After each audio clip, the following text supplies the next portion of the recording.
Today we'll be discussing Bhagavad Gita as it is, chapter 4, text 11. Ye yadha mam prapadyante tamstadhaiva bhajamyaham mama vartmanu vartante manushyah partha sarvashah. So you see in the previous verse, Krishna explained three kinds of people exist and they have to overcome those three challenges. What are those? Vita raga bhaya krodha. One has to become freed from raga, bhaya, and krodha. Raga means attachment. Typically, the karmis, the fruitive workers, are very attached to their body and their bodily activities. Bhaya means fear of individuality. Nirvisesha, they want formless, want to merge into the impersonal effulgence, the impersonalists or the gnanis. And krodha, the voidists who want to annihilate their existence and thereby they think they can be happy. So there are many other kinds of similar people. So karmis, gnanis, yogis, bhaktas.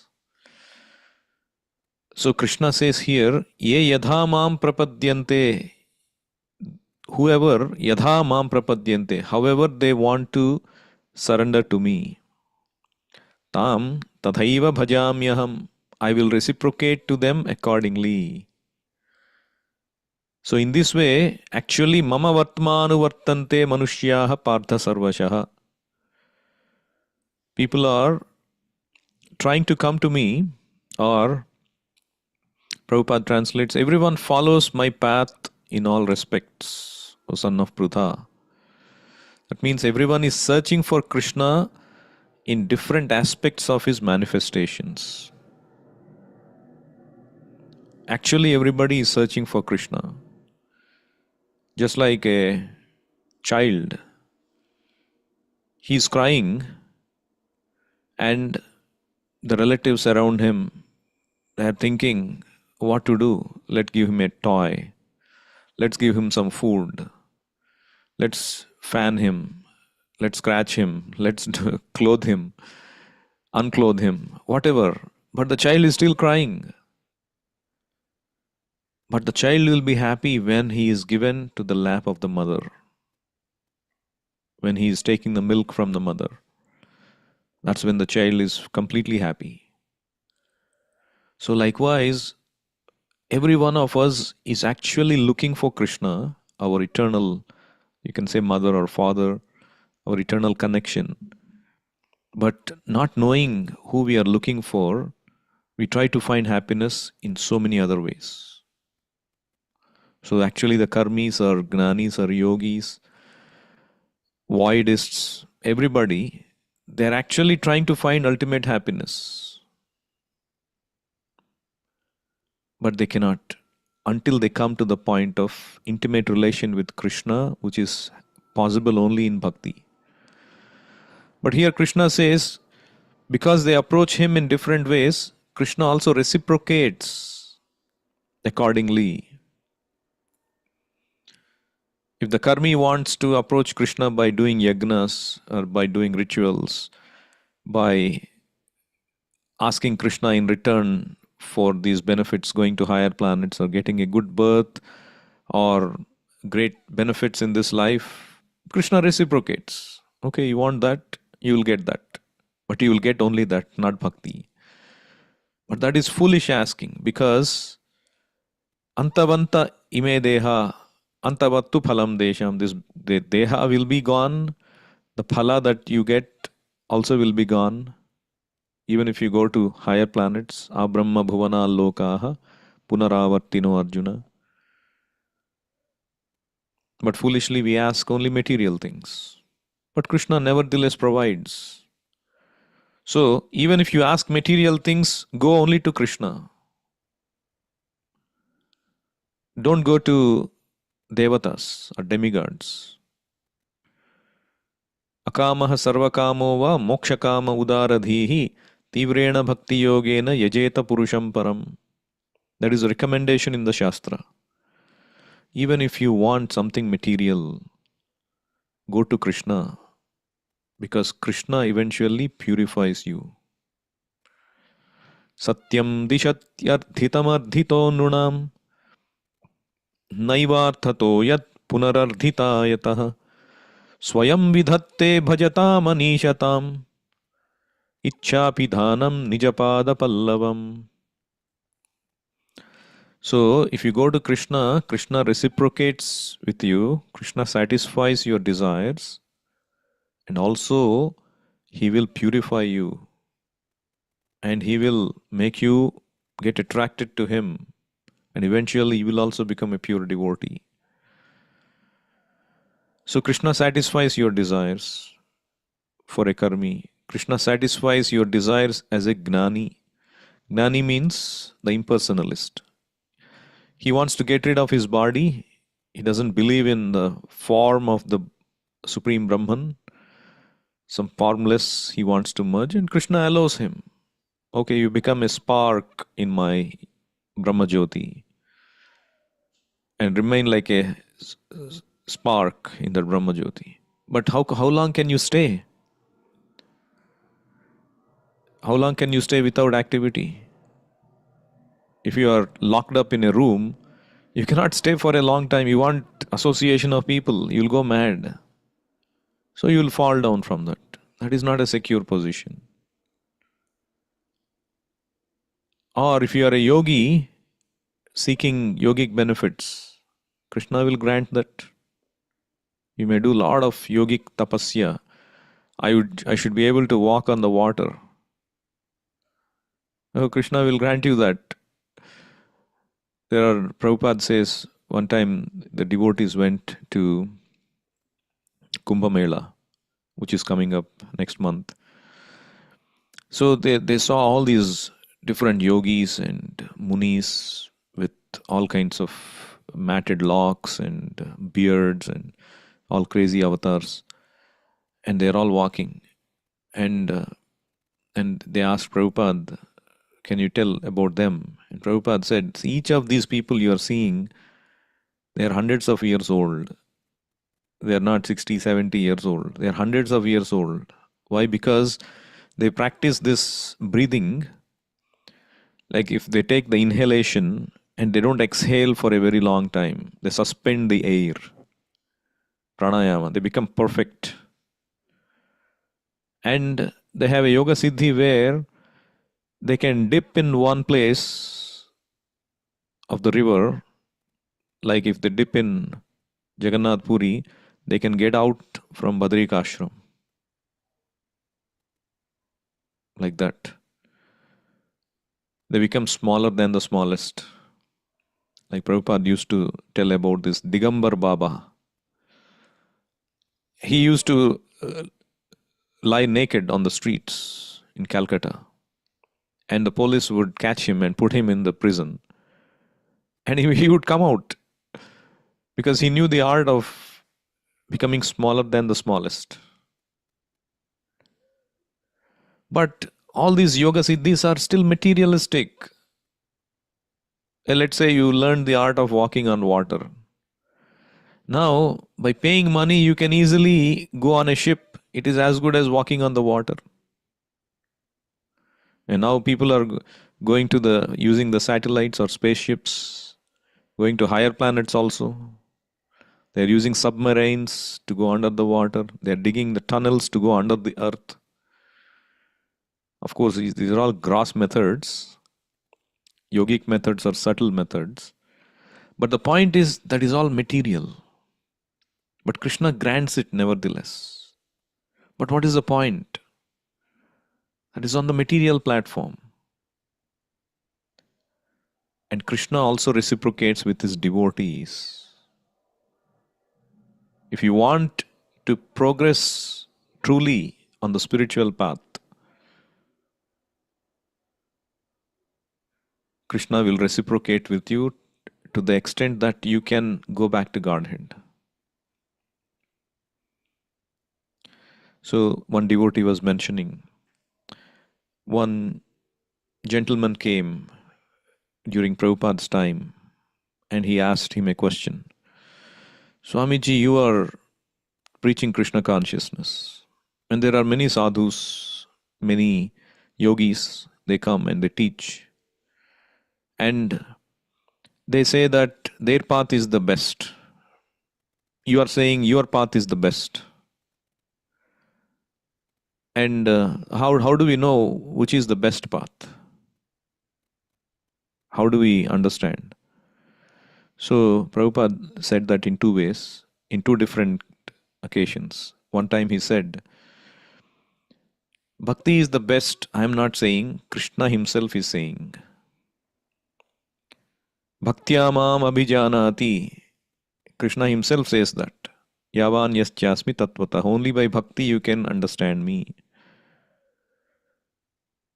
Yoginam api sarvesham madgatena antaratmana shraddhavan bhajate yo mam sameyukta tamo mataha. The best yogi is one who is a devotee, who is always thinking of me. And in the other occasion, Prabhupada, he said, see, what is your goal? Do you want to become God or become a servant of God? People in this world, they're all looking to become God, isn't it? Because they want to be the center of attraction. They want to enjoy everything for themselves. It is the mentality of being God. Only God can enjoy everything. God be the center of everything.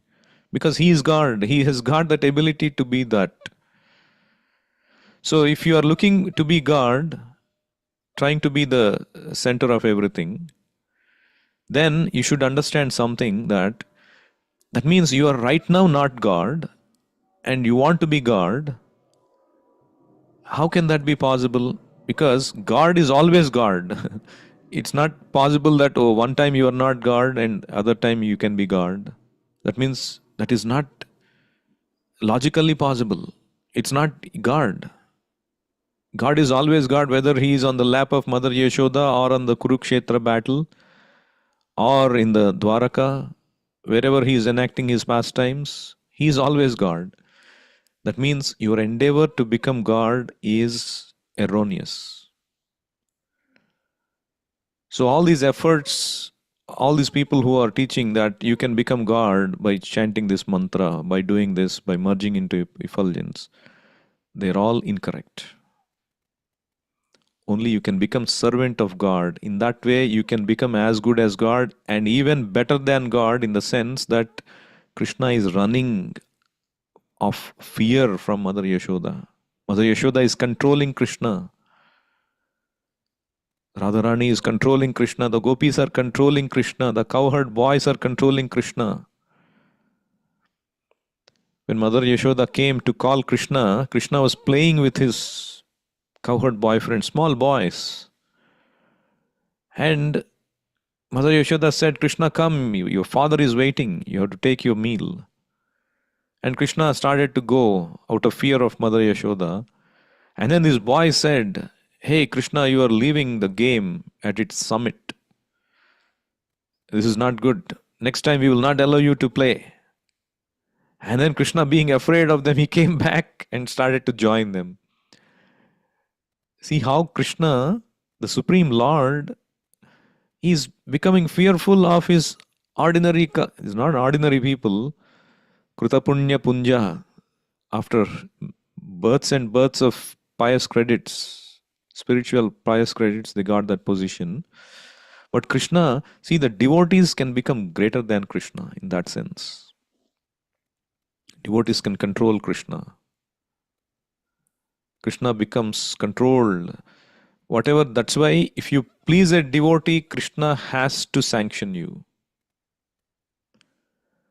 Approaching directly Krishna is not as beneficial or as easier as approaching a devotee of Krishna. Yasya prasadad bhagavat prasado, yasya prasadan nagatih kutopi. The benediction of a spiritual master is the only way by which you can attain the benediction of Krishna. By the mercy of the spiritual master, you can get the mercy of Krishna. If you try to look for the mercy of Krishna directly, Krishna will not even consider you. Who are you? If you come along with a recognizable devotee, oh, you belong to this such and such camp. Okay, then all right, you come in. It's like that. So devotee can become that position. So Prabhupada answered like that. If you want to become servant of Krishna, that is why what we are following is the best path. So Krishna reciprocates with his devotees the right way, the perfect way. And sometimes it may appear to be partial. It is not partial. It is reciprocal. Prabhupada gives wonderful examples. The sunlight and the moonlight is available for everyone to take advantage of. The morning pleasant atmosphere is available for everyone to take advantage of. But if you close your doors and don't let the sunshine come, the moonshine come, or you don't go out and enjoy the beautiful atmosphere, the calm atmosphere for meditation in the morning. The parks are there, the government is creating the parks, but instead of enjoying the beauty of this nature and using for chanting, you are going to darker places like the parties and the pubs and the movies. It is your free will. It is, Krishna has given every opportunity. The government creates internal roads where you can only go 35 miles per hour, or the freeways where you can access for a higher speed 65 miles per hour. It is up to you. You can go at a faster pace, or you want to be constricted by a slower pace. So bhakti is the faster pace, and everyone has access. Even the moonshine shines on the house of a Chandala. So Prabhupada explains, the Chandalas are a class of people who eat lower animals, like even pigs. It seems they throw these wild pigs, live pigs, into fire, and the pig starts to shout and cry and dies, and they eat that. That is called a Chandala. It's a very sinful species. But the moonshine shines even in that such a sinful place, the house of a Chandala as well as of a pious man. So there is no difference for the moon. So likewise, Krishna's mercy is available for everyone. Apichet suduracharo, or striyo vaishyas tadha sudras tepi yanti param gatim. Anybody who comes from lower background, Kirata Hunandra Pulinda Pulkasha Abhira Shumbha Yavana Khasadayah Yanye cha papa yadapashrayashrayah Sudhyanti tasmai Prabhavishnave namaha. So Krishna, he gives that opportunity to everyone. So based on what you want from Krishna, Krishna gives. So the intelligent person wants love of Krishna. He wants pure devotional service. And the pure devotees, one should not think devotion means it's monotonous. But the devotees, they serve Krishna in umpteen different ways. They want to see Krishna in different forms. Like one time this Markandeya Rishi, a great devotee of the Lord, he performed great tapasya and always immersed in surrender to the Supreme Lord. He controlled his senses and he was fixed in highest samadhi. So these demigods became very scared of him because he can get a lot of power. So they sent Kamadev, and he wanted to attract. But despite these best of Kama arrows, Markandeya Rishi remained sober. He was fixed in the thought of Krishna. And at that time, Naranarayan Rishi appeared before him to grant him darshan, the Supreme Lord's avatar, Naranarayan Rishi. And Markandeya Rishi, he offered beautiful prayers of love to the Lord. And the Lord offered him a benediction. And this Markandeya Rishi, he was very curious. He said, "My Lord, I would like to see your material illusory energy. I want to see just a glimpse of the extent of it." And Naranarayan Rishi granted it. And then he went back to the Lord went back to Badarikashram. And then Markandeya Muni, the evening was coming, and he began evening prayers. And then he saw these clouds honing in, started to rain. And very soon the rain became very hard. Everything became dark. And the rain became torrents and flooding happening. There were hurricanes, tsunamis, whatever you call it. And the whole planet was completely flooded. No land to be seen. And it seemed like a limitless ocean. And he was just trying to survive. And he was swimming. And it happened like that for millions of years. He was just being tossed around. Without food, without sleep, he was trying to survive. And finally, he came to a place, it seemed like an island, which is free of these difficulties. And in that beautiful island, greenery, he saw a wonderful banyan tree, fresh banyan leaves. And in one of those leaves, he saw a tiny little baby. That is Krishna. And beautiful. And all his difficulties were taken away. By his beauty, it was quenching his thirst and hunger. And the boy is so beautiful with bluish complexion, locks of curly hair, wonderful lotus eyes, red lips like the bimba fruit, and decorated with jewels. And he came to see this child when all at once this little baby child inhaled and he breathed in. And when he breathed in, all of a sudden, Markandeya Rishi, he was sucked into the mouth of the child. And when he looked around inside, he saw within the body the entire universe, all the creation, all the planets. And then the baby child exhaled and he came out. And then he was offering prayers. And then the baby child disappeared. And then he was looking, he was gone. And then everything came back to the normal situation. He was placed back at his ashram. And the same evening, ready to offer his evening prayers. And then just he understood one little drop of the extent of this illusory energy of Krishna.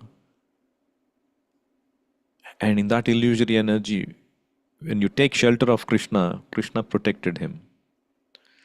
So you see how Krishna protects. The only way to be protected from this illusory energy is taking shelter of Krishna. And only devotee knows how to do that. And Krishna granted the desire of the devotee to see the power of his illusory energy as well. Similarly, Lord Shiva, when he heard that this avatar of Mohini Murti bewildered the demons and got this nectar back to the demigods, he wanted to see that beautiful form of Mohini. And Lord Vishnu was laughing or smiling. Really, you want to see that? And then when he did exhibit that, Lord Shiva, he was bewildered. He could not contain. He went after Mohini Murti because he was so attracted by her beauty, even though there was Mother Parvati right next to him. And he became so ashamed later. But he did not really become ashamed because, after all, he was defeated by the power of attraction of Lord Vishnu in the form of Mohini Murti. So, in this way, the devotees, they want to see Krishna in different ways, different avatars. They pray to Krishna.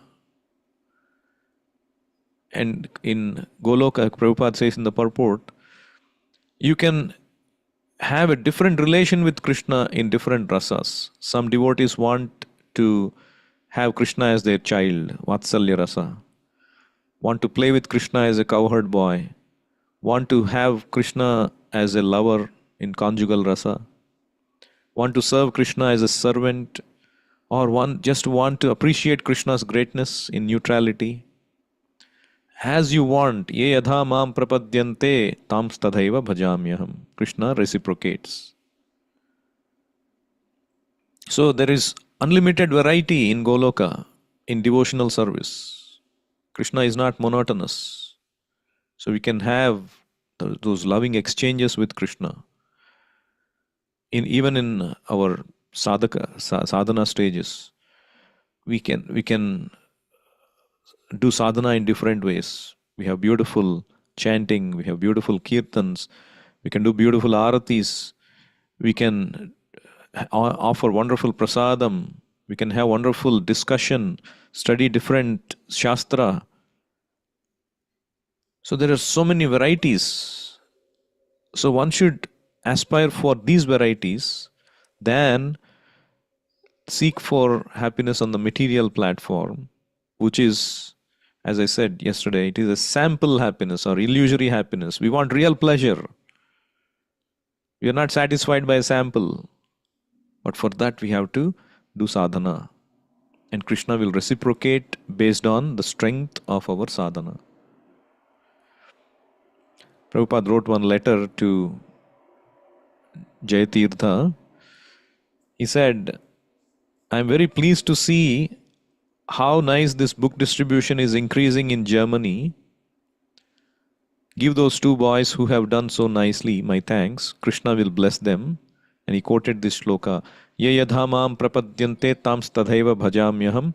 Krishna becomes more and more pleased by seeing the increment of book distribution. Devotional service is absolute, but one who preaches his message becomes very dear to Lord Krishna. So based on our eagerness, Krishna reciprocates. I'll stop here. Anyone has any questions or comments?